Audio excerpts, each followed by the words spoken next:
Britain's laser weapon called DragonFire costs less than a round of drinks. The DragonFire laser system that can target drones and missiles with the accuracy, get this, accuracy to hit a 1 pound coin from over a mile away. Guys, that's just over 2 centimeters. Like that's tiny. And at just 10 pounds per shot, which is what, 13 14 US dollars per shot, DragonFire is a bargain compared to traditional missile systems.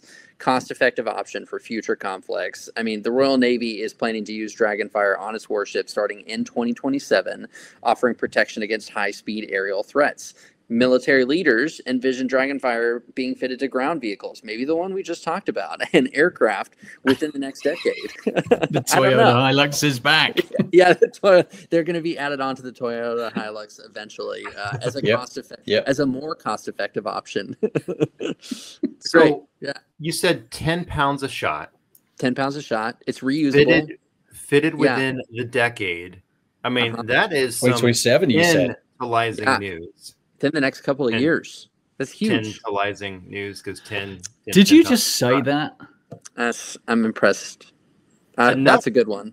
With enough precision to hit that tiny coin, able to be deployed and land in the air, invisible, silent, fast as light, and 3,000 degrees Celsius worth of heat damage happening here. Yeah. This is the kind of thing that is going to fuel Greg's nightmares and also become a weapon of the week.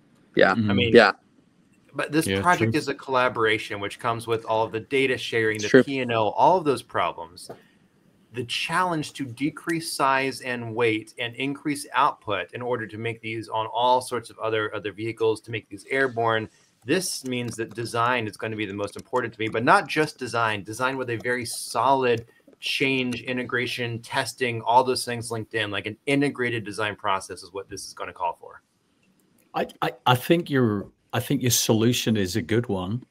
I think you also touched on what I think is the #1 problem, and that is cost scaling for widespread deployment. I mean, you were talking about increasing output, et cetera, but I mean, sure, it's 10 pounds a shot, but what about the infrastructure that has to come with it? You know, retrofitting ships, retrofitting vehicles, aircraft. Toyota Hiluxes.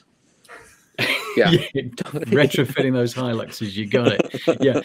You know, keeping it cost effective and scalable is not trivial. I mean, you've got a great weapon, but you've got to make everything, the infrastructure, line up with it. So you've got to make the numbers work on this one, not just the tech, which is 10 pounds a shot, which is great, fantastic.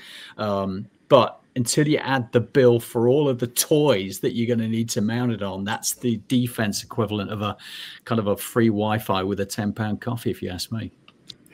You know, you mentioned toys. It does sound like, I mean, this is something that's being developed for Britain right now, right? So are the British getting toys that we don't have over here yet in the US? Because, I mean, that's not cool. Or are there other companies that are even farther along in the development of some of these laser weapons, and we just, haven't heard about all of them? Either way, we've got to look at the fact that the infrastructure integration that you're talking about, Andrew, is not possible until the design is nailed down. That design has to plan ahead for the integration. You've got to plan for those mounting challenges, plan for the power integration, all of that. I think you've got to still say integration is important, but design is my #1. True, but let's not forget the smaller, the lighter, and the more powerful it gets, the more expensive those 10-pound shots are going to get. So actually, when it comes scaling to every warship and every aircraft, budget could actually scare the accountants on this one more than potentially the enemies. The tech's undeniably impressive. It really is. But ensuring it's viable at scale for multi-platform deployment without blowing defense budgets, that's the ultimate design challenge for me. That does play hand in hand with the design challenge. I mean, you're right. You've got to have the design challenge. You've got to have the design play into all of these. If it literally has to integrate with the rest of the stuff, including your change management, your iterations, everything.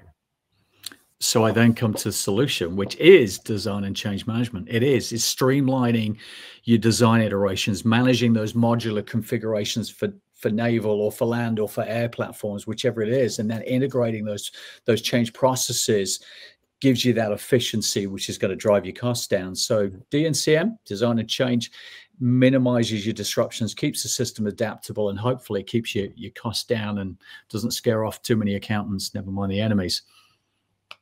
Yeah, I'm going to go get a Wi-Fi and a coffee and a laser now.